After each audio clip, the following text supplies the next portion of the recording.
Ini adalah rekaman kamera CCTV sebelum peristiwa pembunuhan mahasiswa Universitas Indonesia di kamar kosnya. Korban terlihat membukakan pintu untuk pelaku, dan tanpa curiga korban mengajak pelaku masuk ke kosannya. Saat pelaku hendak pamit pulang, ia langsung membunuh korban dengan senjata tajam yang sudah ia siapkan. Pelaku dalam aksinya juga berupaya menyembunyikan jasad korban supaya tak diketahui orang lain. Polisi menyita sejumlah barang bukti milik korban yang berhasil diambil pelaku sebagai barang bukti. Pelaku mengaku menyesal atas perbuatannya dan siap menanggung konsekuensi hukum. 15 juta tertinggal dan ke teman-teman. Termasuk kepada korban. Korban sudah selesai. Berapa utangmu kepada korban? Fokus Kak, saya sudah nggak menemui jalan yang terang untuk menyelesaikan masalah saya sendiri. Saya mencoba untuk menyelesaikan masalah saya sendiri dengan berbagai cara, dari cara-cara yang benar sampai terakhir ini yang merugikan banyak orang. Ada penyesalan nggak sih? Ada yang mau diungkapin nggak ke keluarga korban? Saya ingin minta maaf langsung. Ya coba ungkapin. Saya akan menjalankan hukuman dan menerima konsekuensinya dengan kooperatif. Sementara Universitas Indonesia merasa prihatin atas peristiwa pembunuhan ini. Korban dinilai sebagai mahasiswa berprestasi dan pintar hingga bisa mencapai IPK 3,8. Menyelesaikan studi di semester kedua dan indeks prestasi kumulatif almarhum sangat tinggi, yaitu 3,83 ya, dari skala 0 sampai dengan 4, dan itu termasuk indeks prestasi yang tergolong sangat tinggi di Universitas Indonesia. Tentu saja kami sangat kehilangan ya, mahasiswa yang sangat berprestasi, ya, Mas Zidan ya, dan Polisi menetapkan mahasiswa UI AAB sebagai tersangka kasus dugaan pembunuhan berencana terhadap adik tingkatnya. Pelaku AAB terancam hukuman mati. Lebih lengkap soal kasus ini kita terhubung dengan ayah Zidan, mahasiswa UI yang dibunuh seniornya, Bapak Sohibi Arif. Assalamualaikum Pak Sohibi, selamat sore Pak. Waalaikumsalam, selamat sore. Terima kasih sebelumnya sudah berkenan mau berbicara bersama Kompas TV. Kami juga sampaikan duka mendalam atas apa yang Bapak dan keluarga besar alami. Kami boleh tahu dulu Pak, sejauh apa kemudian pihak keluarga ini mengenal sosok pelaku?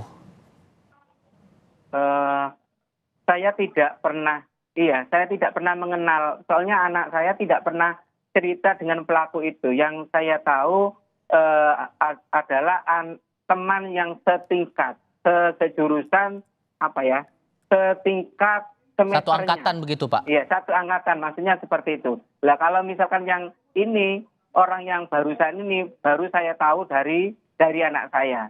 Soalnya anak saya tidak pernah cerita tentang mahasiswa yang semester 6 ini. Tidak pernah. Oke. Itu yang saya ketahui. Iya. Termasuk spesifik soal pelaku ini juga tidak pernah diceritakan sebelumnya ya Pak? Tidak pernah. Soalnya anak saya itu ya biasanya ke orang lain itu tidak memiliki rasa negatif thinking, selalu baik. Padahal di luar sana itu banyak orang jahat. Itu mungkin anak saya kurang sosialisasi, kurang komunikasi dengan orang lain sehingga dikiranya orang itu baik semua. Itu kalau menurut pendapat saya, memang anak saya itu baik sekali sifatnya, pendiam, ramah ke orang lah. Ketemu orang yang jahat seperti ini anak saya tidak tahu. Mungkin kurang informasi dari saya, kurang begitu. Kalau misalnya seperti itu, Pak. Artinya memang sosok almarhum ini punya banyak teman begitu ya Pak ya? Iya. Semua teman-temannya pasti suka dengan anak saya. Oke. Dengan Zidan, iya. Suka cerita nggak sih Pak almarhum ini tentang teman-temannya, mungkin bentuk pergaulannya seperti apa, kebiasaan sehari-hari bagaimana, sempat cerita soal itu Pak?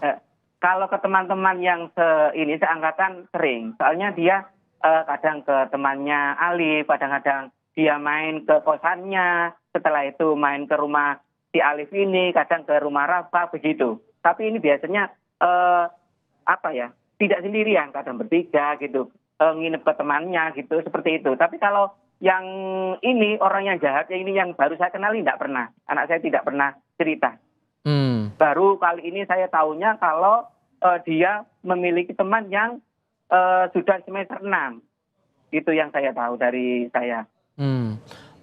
Polisi sempat bilang dalam keterangan hari ini Pak, kalau pelaku ini sempat meminjam uang ke anak Bapak, besarannya 200.000 dan itu sudah selesai, sudah dilunasi. Bapak sempat tahu masalah peminjaman uang dari pelaku ke korban ini Pak, ke anak Bapak ini?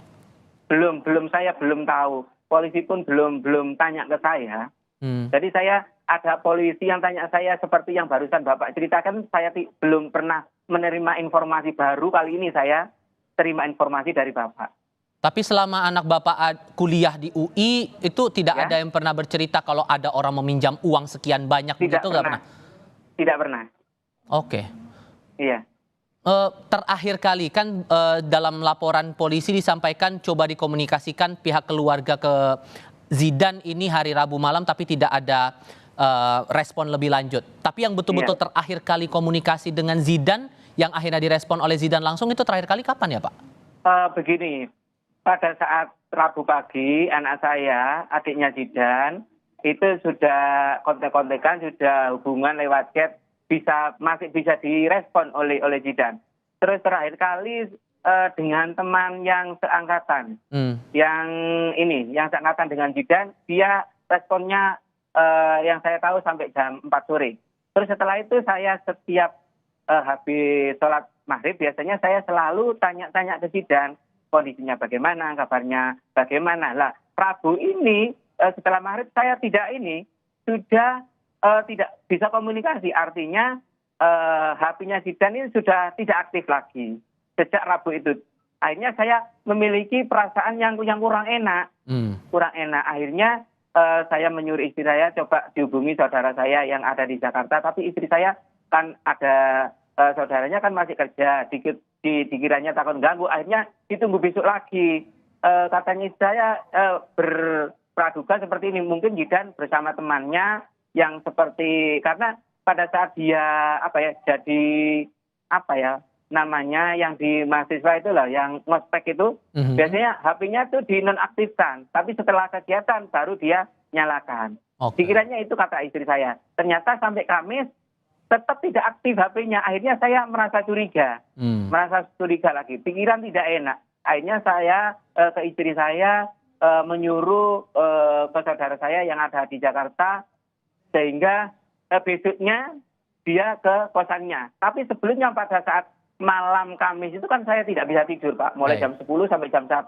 Saya menghubungi kosannya itu. Di situ ada namanya Mas Suta ini adalah juga mahasiswa UI yang memiliki kosannya itu. Saya tanya ke Mas Suta, coba dilihatkan anak saya. Soalnya sudah 2 hari sudah tidak kontak dengan saya. Akhirnya dia ketuk pintu kosan anak saya, katanya tidak ada respon. Oke, jadi karena sudah was-was itu begitu. Tadi kan jadi minta bantuan ke segala pihak lah begitu ya Pak ya? Yang Bapak tahu tentang kegiatan anak Bapak di kampus itu bagaimana Pak? Apa aktivitas yang biasa dilakukan? Biasanya berangkat kampus jam berapa atau di luar kampus ngapain lagi begitu? Iya, anak saya ini sebetulnya memang tidak kembali karena teman-temannya masih tanggal 28 apa 29 gitu ya, masih kembali untuk kuliahnya pada bulan Agustus tanggal 28 atau 29. Tapi ini karena anak saya sebagai mentor, maka dia ikut kegiatannya untuk membantu acara aspek adik tingkatnya begitu.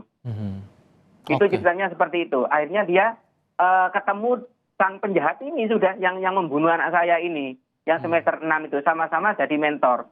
Terus setelah itu sepertinya dia kalau dilihat dari ini kronologinya dari Mas Suta yang punya kosan ini, Zidan berdua dengan itu kakak tingkatnya itu masuk ke kamarnya. Baik. Terus saya tanya ke Suta, Mas Suta sudah tahu dengan ini wajah anaknya.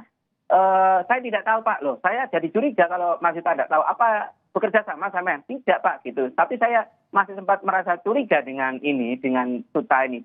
Soalnya pada malamnya Pak, setelah pintu dibuka ini seharusnya kan Suta tahu keadaan kamar anak saya berantakan semua. Ternyata paginya berantakan semua. Di bawahnya kolong kasur itu ternyata ada anak saya yang sudah masuk di dalam plastik itu. Seharusnya dia tahu sebagai yang pemilik kosan. Seharusnya tahu dia. Baik. Jadi sudah sempat komunikasi dengan pelaku begitu ya Pak ya? Kalau pelakunya yang penjahat maksudnya belum saya. Iya, belum. Oke. Belum pernah. Oke.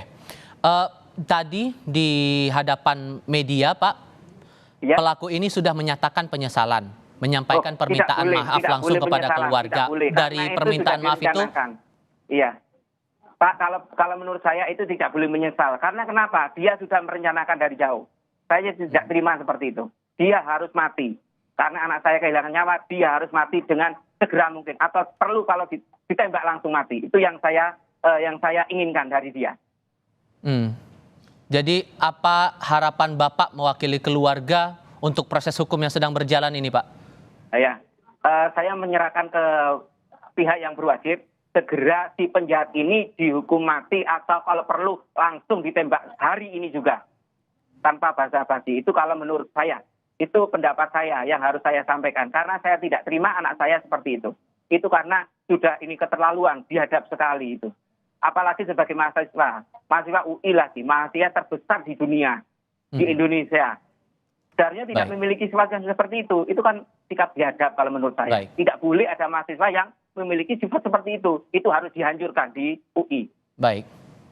Kami sekali lagi menyampaikan rasa bela sungkawa mewakili Kompas TV kepada Bapak dan juga keluarga besar. Terima kasih sekali lagi ya Pak sudah mau berbicara bersama kami. Assalamualaikum Pak.